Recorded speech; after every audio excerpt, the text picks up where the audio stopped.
Corporación Inmanente. Presencia internacional en medios.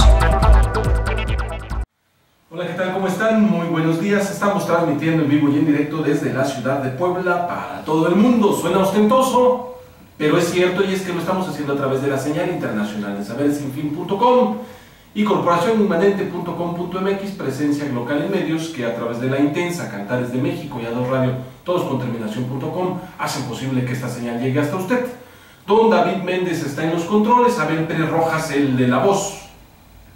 Hoy es martes de José Gabriel Ávila Rivera. Hoy nos toca con José Gabriel Ávila Rivera. ¿Qué tal? ¿Cómo estás? Muy bien, muchas gracias. Me parece un calificativo inmerecido el hecho de que digas que es un martes que es mío. No, sí, por favor, no. Los martes no son míos, son tuyos y yo soy un humilde invitado. Muy bien. Le pregunto, aprovecho la presencia de José Gabriel Ávila Rivera para abordar lo siguiente. Comunidades cercanas al confinamiento de residuos radiactivos de Tamazcalapa viven en la incertidumbre y a la espera de que autoridades determinen si el sitio representa algún riesgo. Estoy navegando en el periódico El Universal. Esta es una nota nacional firmada por Cristina Pérez Stadelman. Miren, más allá de esta situación, de la situación que se vive en Tamazcalapa, Estado de México, en donde desde hace más de 40 años un confinamiento de residuos radiactivos opera a 75 kilómetros del Distrito Federal, en el municipio mexiquense de Tamazcalapa, los habitantes de esta región están alarmados, pues ninguna autoridad les ha confirmado si las enfermedades que padecen están relacionadas con los desechos que llegan al panteón nuclear. Así es que, si le parece, le pregunto a José Gabriel Ávila Rivera, ¿cuáles son los riesgos de vivir cerca de un cementerio radioactivo?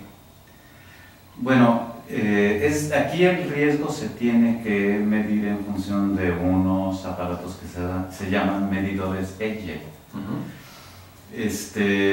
No sé, por ejemplo, cuando hice alguna rotación muy intensa en el servicio de medicina nuclear en el Hospital de Cardiología del Centro Médico Siglo XXI, todos los radiólogos y los residentes o todos los médicos que estaban ahí llevaban una plaquita que medía el grado de radiación, y cuando en un momento dado esa placa cambiaba de color, implicaba que ya habían estado recibiendo cantidades de radiaciones que alcanzaban niveles que en un momento dado podían representar un riesgo, y entonces les limitaban ya la entrada.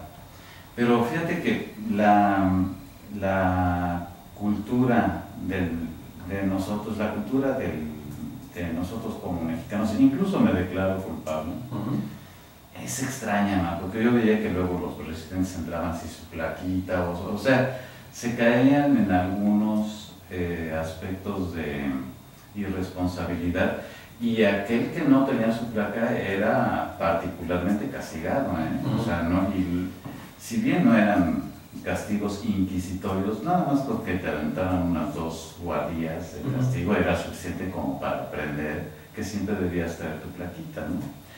Lo cierto es que en este sentido el riesgo que puede tener un médico que está en contacto con radiaciones se considera un riesgo descalificable o desclasificable, porque es mínima la radiación y el riesgo que tienen de desarrollar cáncer prácticamente se puede calcular de la misma forma en la que tú puedes tener un riesgo por estar en medio de, no sé, cantidades importantes de fuentes electromagnéticas, por ejemplo.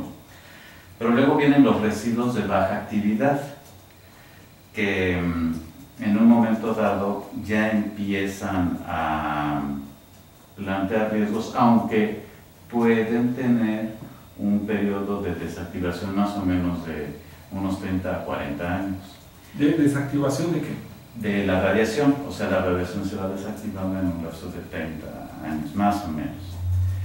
Pero luego vienen los residuos de actividad media, que empiezan a aumentar su capacidad de generar daños y se clasifican así porque tienen un periodo de semidesintegración de más de 30 años. Pero entonces ya vienen los riesgos o los residuos de alta actividad, que son los que definitivamente producen un daño. Ahora, esto tiene forzosamente que ser medido, y para medirse necesariamente tiene que haber una instancia o una pues Secretaría de Gobierno que controle precisamente los niveles de actividad radiactiva que pudiesen tener este lugar. Hasta donde yo tengo entendido no lo han hecho, y mientras no lo hayan hecho se genera la sospecha, porque si en un momento dado llegasen a encontrar residuos de media actividad o de actividad media o de alta actividad, eso sería una catástrofe. A ver, le comento que la radiactividad o radioactividad es un fenómeno físico por el cual los núcleos de algunos elementos químicos llamados radiactivos emiten radiaciones que tienen la propiedad de impresionar placas radiográficas, ionizar gases, producir fluorescencia, atravesar cuerpos opacos a la luz ordinaria, entre otros. Debido a esta capacidad se les suele denominar radiaciones ionizantes, en contraste con las no ionizantes. Las radiaciones emitidas pueden ser electromagnéticas, en forma de rayos X o rayos gamma, o bien corpusculares, como pueden ser núcleos de helio, electrones o positrones, protones u otras.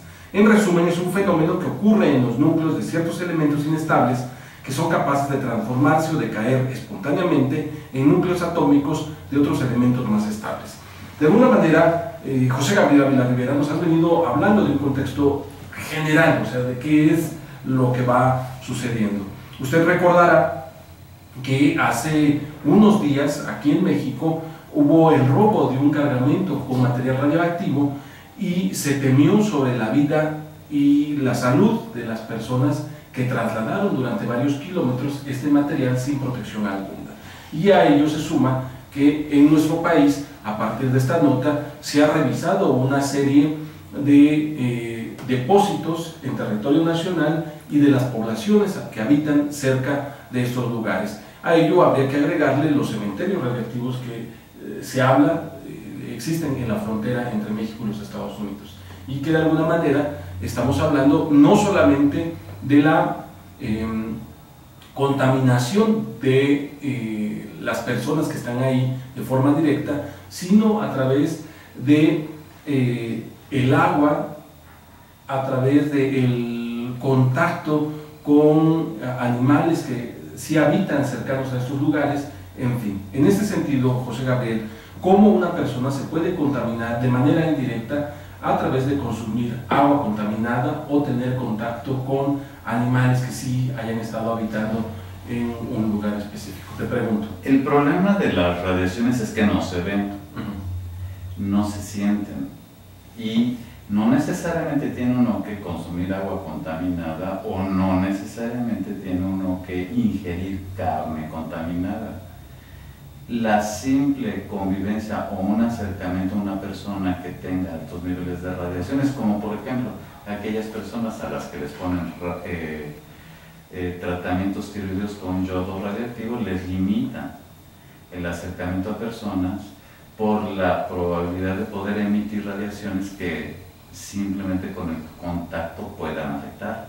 O sea, la radiación, ese es el gran problema, ¿no?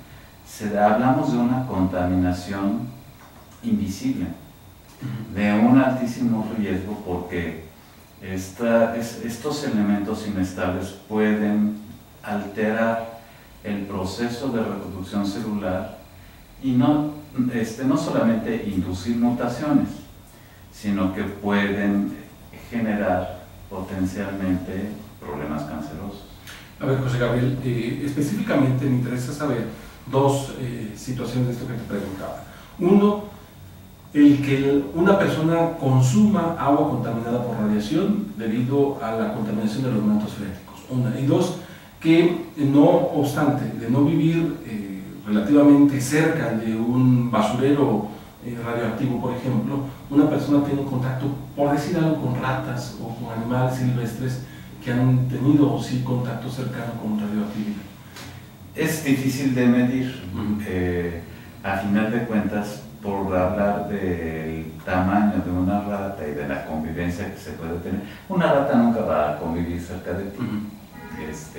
Pero no sé si recuerdes que alguna vez, no recuerdo exactamente cuándo, hubo una fabricación de varillas de metal en Monterrey, me parece, con algunos elementos metálicos que habían sido obtenidos de hospitales que se habían deshecho de sus equipos de radiología. Entonces generaron varillas contaminadas, y entonces existían en esas casas altos niveles de radiación. O sea, la radiación, como te digo, claro, es invisible y la puedes adquirir por agua contaminada, efectivamente, por consumir alimentos contaminados, aunque el hecho de que pudiésemos tener contacto con alimañas que tengan radiaciones, no, se me hace eso poco probable.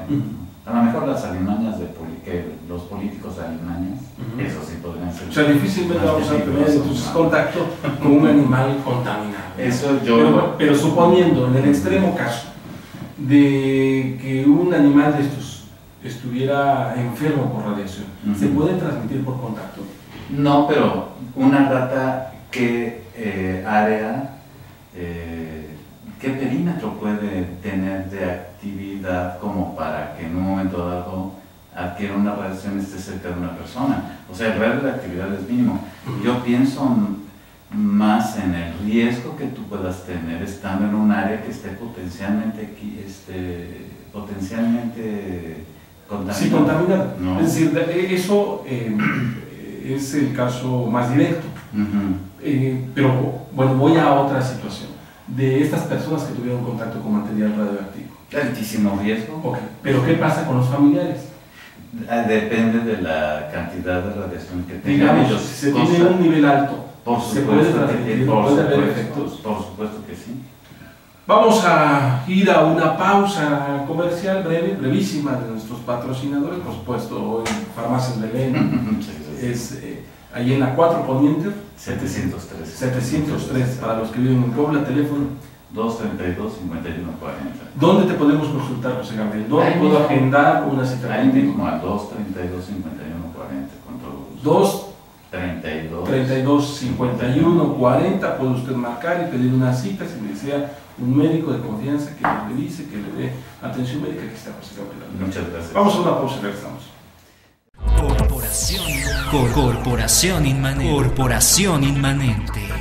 Presencia internacional en medios.